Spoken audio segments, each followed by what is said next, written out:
Welcome back, everyone. Today, we are diving straight into an absolute roller coaster of an explainer.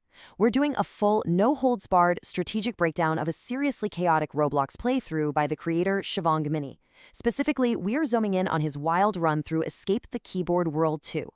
This isn't just your average everyday gaming session. Oh no, it is literally a masterclass in overcoming a massive disadvantage, optimizing your resource grind, and knowing exactly when to completely reset your progress to just skyrocket your stats. It's chaotic, it's hilarious, and honestly, structurally, it's pretty fascinating. Okay, let's dive into this. The big question we're trying to answer today is, how do you beat a Roblox rival who's already miles or, well, levels ahead of you before you've even taken your very first step? It's your classic underdog scenario, right? You log in, you're at square one, and your friends are practically gods in the server. How on earth do you close that kind of gap? Section 1, the World 2 rivalry. Let's set the stage.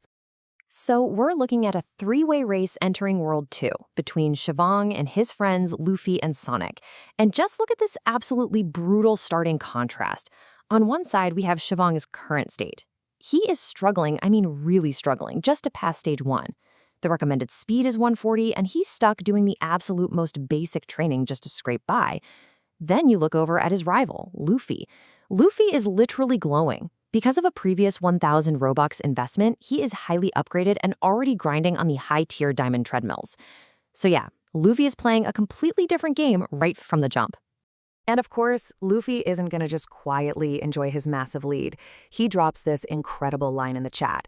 "See, Shivang, you aren't glowing, but I am." It's friendly banter, sure, but man, in the gaming world, that is the ultimate fuel. Getting bullied in the chat like that, that's exactly what flips the switch for Shivang. He realizes casual playing just isn't going to cut it anymore. He needs to grind harder and way faster than he ever has before. Section 2, grinding wins and treadmills. Let's move to and see how this builds. Shivang knows he can't afford to waste time on low-level obstacles, so he formulates a plan to really maximize his resource output. He aggressively starts collecting wins, rapidly raking in 1.12 million of them. But here's the thing, that's just a stepping stone. His actual real target is the 3 million milestone. Why? Because hitting that magic number unlocks a massive 2,000 steps per click. In these clicker-style games, scaling your output per action is literally the only way to catch a player who already has a huge head start. With those resources locked down, Shivang completely ditches the basic training gear. He takes his hard-earned wins and buys the candy treadmill. This right here is a totally crucial pivot. By upgrading his training equipment, he heavily boosts his training speed, moving away from that agonizingly slow grind and finally starting to match the pace of the higher-tier players on the server. Section 3, the power of rebirths and Robux. This is where the numbers start getting completely out of control. So the crucial point is that even with the candy treadmill, it's still not quite enough to instantly catch Luffy. Shivang gets completely tired of being slow, so he decides to level the playing field by dropping 300 Robux on the Infinity Trail, alongside a candy training boost. Basically, he sees that grinding alone won't close the gap fast enough against a rival who already spent 1,000 Robux. So he makes a strategic microtransaction investment to forcefully accelerate his progress. And wow, the results are just explosive. The very second that purchase goes through, Shivang's speed instantly rockets straight to level 200. He completely bypasses the entire early game slog. The frantic energy of this moment is just incredible. He's suddenly zooming past obstacles that were literally impossible just a few minutes ago. It just goes to show that strategic spending at the exact right bottleneck can completely break the game wide open.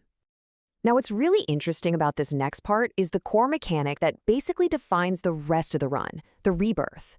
For those of you who might be unfamiliar, a rebirth means you voluntarily reset all of your current level progress all the way back to absolute zero. Sounds totally crazy, right? Like, why would anyone do that? Well, because in exchange, you get a massive permanent speed multiplier. We are talking insane jumps to a 1.5K or even a 15K multiplier. It's the ultimate one step back, 10,000 steps forward strategy. Seriously, it is the true secret to scaling your stats into the sextillions. Boom! Rebirth activated. He hits the button, completely resets his stats, and immediately begins reaping the massive rewards of that brand new multiplier. And this brilliantly illustrates the sheer power of that mechanic in action. Thanks to the rebirth chain reaction, his speed doesn't just recover, it completely shoots past level 330 and lands right at level 340 in record time. Sonic, the other rival in the server?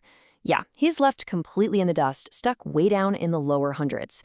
This rebirth strategy has officially put Shivang in the absolute dominant position. Shivang says it best himself during the run. Rebirth is the key. The more you do it, the faster your speed increases. I really want you to take this away as the absolute core strategy of mid-game progression in games like this. Holding on to your current level out of some fear of resetting, that's only going to stall you. You have to be totally willing to burn it all down so you can build it back exponentially faster. Section 4. Surviving the Triangle Maze. Now, things are about to get tense. But you know, all that speed means absolutely nothing if you can't pass the final test. To prepare for this final, completely brutal maze, Shivang doesn't take any chances whatsoever. He goes on an absolute tear, grinding an incredible 100 million wins just to secure one massive final rebirth. This final push propels him to a staggering level 356. He knows he needs every single ounce of speed and capability before walking through those final doors. And here is exactly why he was being so cautious. Boss incoming. Now, this isn't some giant monster to fight. It's a deadly maze. If you guess the wrong door, it instantly kills you and totally resets your progress for that stage. What follows is a completely hilarious, chaotic sequence of trial and error. Shivang repeatedly chooses the wrong path, dies, and has to spend valuable Robux just to revive and keep his position so he can map out the correct route through sheer, stubborn, brute force. But hey, through all that pain and all those expensive revives, he finally maps out the exact winning sequence to conquer the maze. Step 1, you have to go left at the first fork. Step 2, you take the middle path at the second junction. And Step 3, the absolute most critical part that almost ruined his entire run, you have to actually step and look at the shape, a triangle floating right above the correct final door. It's such a brilliant moment of realization. Shivang just yells out, "Look at the triangle above the door! I saw it at the last second, but I crossed it." After an entire run, completely dedicated to grinding raw speed and just blindly rushing forward, the final victory actually requires observation. He realizes that paying attention to his environment is what actually saves him from failing at the very end. Observation, in this final, critical moment, beats sheer speed. So he beats the boss, clears World 2, and finally looks ahead to World 3. But man, reality hits hard. Despite all the rebirths, the Robux, and the literal millions of wins, the very next stage for World 3 requires a staggering level 410 speed. Seeing that massive mountain still left to climb, Shivang makes the smart play. He decides to cash out, taking his 20 million wins and wrapping up his World 2 conquest on a high note. Which brings us to the end of our strategic breakdown, and leaves us with one final, pretty provocative question. Are you ready to grind for World 3? After seeing all that exponential scaling, the absolutely necessary rebirths, and the hidden puzzle mechanics required just to beat World 2, it really makes you wonder, what kind of insane strategies will be required for the next massive level up?